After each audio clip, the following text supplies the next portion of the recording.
Okay, it's Wednesday, and we're going to spend a little time with our wheels. Let's get our spinning wheels ready to do some sock yarn spinning. Although we're going to be spinning for sock yarn, if you're joining in with us, this is true of anything that you're going to spin, and it's something I'm guilty of neglecting. So I was thinking about it because it's been a long time since I've sat down and really spun a lot, and so I did sit down and do some test spin for my fiber for my sock yarns, and there were a few things that I needed to do with my wheel. This is my trusty old Louette S17 that my mom put the sheep on for me, and that's the one that I spin on mainly. And so it had been neglected, it wasn't neglected, but it just sat and hadn't been used and needed a little care. And so I thought we'd talk about that for a little bit for our spinning. Let me set this down, and then I'll come back and tell you just the few basic things that we should do before we start doing any big spin on our wheels. So simply enough, we're going to give our wheel a good wipe down. Mine actually needs, I need to get some beeswax and go over it and give it a good nourishing treatment. But I need to do that. But we want to take off our bobbins, whatever wheel that you have, wipe those down, check the grooves, like where your drive band goes, your brake band if you have a brake band, and make sure that there aren't any nicks or any rough spots. And if there are, maybe go over them with a little really fine sandpaper just to smooth those out, and kind of wipe down those as well. Now, another thing to use in your bobbin, and you wouldn't think about this, but I get a Q-tip, cotton swab, and I go inside and just kind of clean that out. Yeah, it's surprising, you get gunk and dirt in there. So just kind of rub that through there and clean that area out. Without moving the camera to show you what's all back here, my wheel, the Louette wheels, have sealed ball bearings, and I don't have to oil those. But most other wheels that you're going to have are probably going to need some kind of lubricant at the different places. So check with your wheel or the manufacturer or whoever you bought it from. Look online and see where you might need to, keep it lubricated. And be sure to do that while you're spinning. Mine doesn't, so I don't have to worry about that. But I do like to keep clean around those areas because, fuzz and stuff builds up there. Then tighten screws in the different places. Get the Allen wrench that came with your wheel, or for me, I need a Phillips screwdriver, and just kind of tighten up and be sure that it's not wobbly in different places from spinning. And you'd be surprised what a few little turns of the screwdriver or Allen wrench or whatever it is that you use what a difference that will make on your wheel. So check out that and do those things. For example, like right here, down where the treadles are at, just give it a good wipe down and a little spa treatment before you start spinning. Check your drive band. I try to always have a spare on hand. Now, I'll say with these, I shouldn't say it and jinx myself, but with these good old trusty Louettes and the Ashford wheels when I had those, they go a long time without any extra parts to buy. But I do like to have them on hand because it never fails. It's going to break when you're in the middle of a spin, and I know right now that you have to wait a little while before you get some of those bits and pieces. So that's my tip for today, is to just do a little maintenance and care on your wheel, whatever that needs to be. Empty your bobbins. If you've got stuff on your bobbins, empty them so that they're ready to go. And then take that fiber that we talked about and sit down and do a test spin so you can maybe narrow down your choices of what you want to spin. Just sit down and spin a half an ounce or a quarter of an ounce or just a few yards of the fiber and spin it and aim to see if you can get just a nice smooth 2-ply.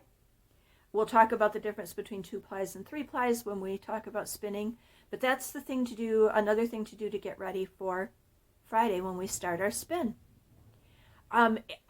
Someone is spinning with a spindle, I think. Maybe Lisa from Soulful Spinning, or the Soulful Spinner, or if anyone else is, let me know.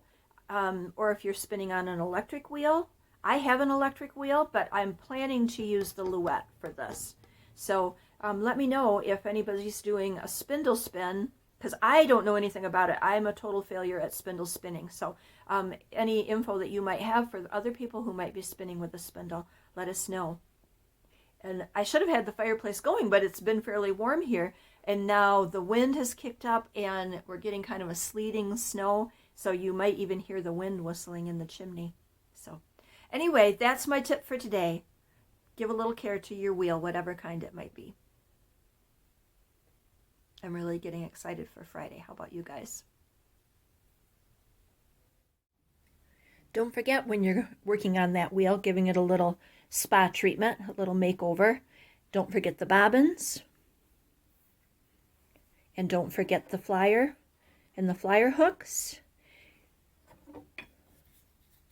Feel of them and wipe down in there. Make sure there's no rough spots or no little pieces of debris or fiber built up in there. See how that one needs to be straightened out. Make sure there's no rust spots. So don't forget about the flyer.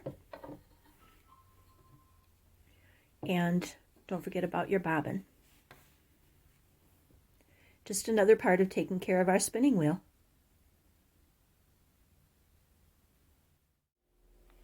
I wanted to chat a few minutes more about the fiber that we're going to use to spin for sock yarn.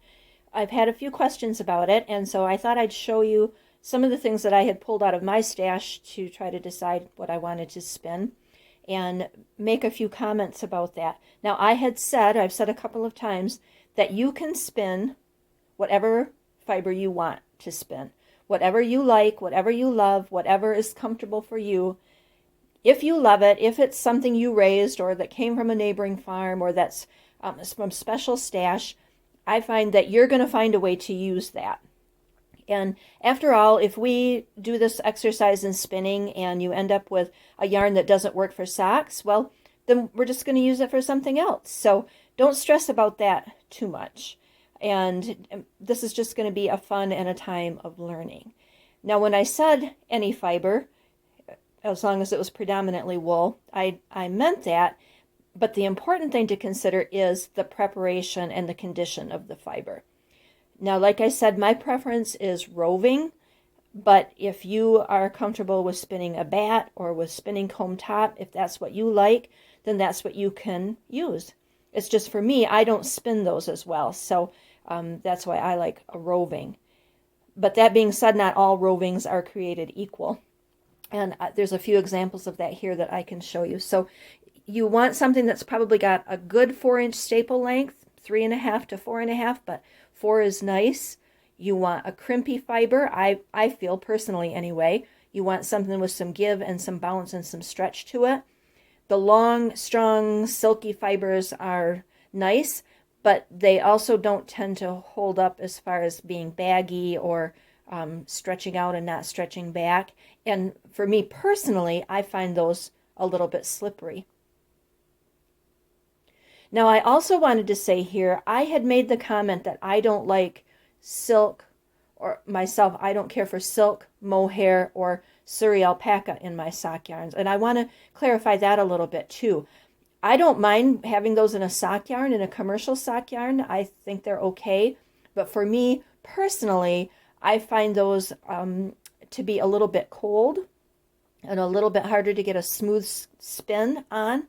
But that's just me personally. I in no way want to offend anyone, to be offensive in my statements. If you raise that fiber or if you like that fiber, then that's absolutely fine. But for me, I like alpaca blended with my wool, and I like it to be Wakaya alpaca, not Surrey, because I can more closely match the staple length of my wool and the crimp. And so I find that to work a little bit better. What you don't want is a fiber that has neps and noils. You know what those are, the little short pieces of fiber or broken pieces of fiber. There's an example of that here. This is a wool and alpaca blend, and this is a beautiful yarn to spin and to knit with. It's a local fiber here, and this is a down breed. This is South Down and alpaca. But you can see, well, one thing, their regard here is with this alpaca. which will pull out, stick out, but you can also see the neps, the little short pieces.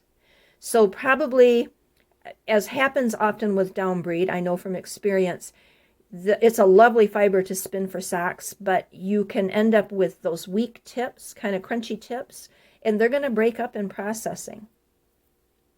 So that's what that is. So great, that would make great yarn for socks or for hats, mittens, that kind of thing, but I would avoid that for socks. Another one is right here. See the little white pieces? That's going to end up being a bubble or a soft spot, or it's going to pill, and it's not going to be good in your sock. If this was a fiber that you absolutely had to use, well, spin it up and make some stripes in the leg of your sock. So this is comb top, and like I said, and this is farm raised comb top, so it's got a little more life to it than commercial comb top. But just for me personally, and this is a lack of skill on my part, I have a hard time spinning that. But I will show you the what I've chosen, and I think I took some pictures, I think, that will show a good example, that you'd like a roving that's a nice smooth roving to process.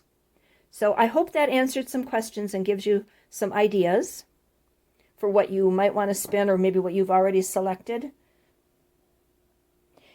And if you pull some out and you try some sample spins and they aren't going to work, especially for the parts of your sock that get a lot of wear, like the foot, then you could use them as accent on the cuff or on the leg. We're not aiming to learn to recreate a commercial sock yarn here. We're aiming to make a good, sturdy, long-wearing sock yarn. So kind of keep that in mind.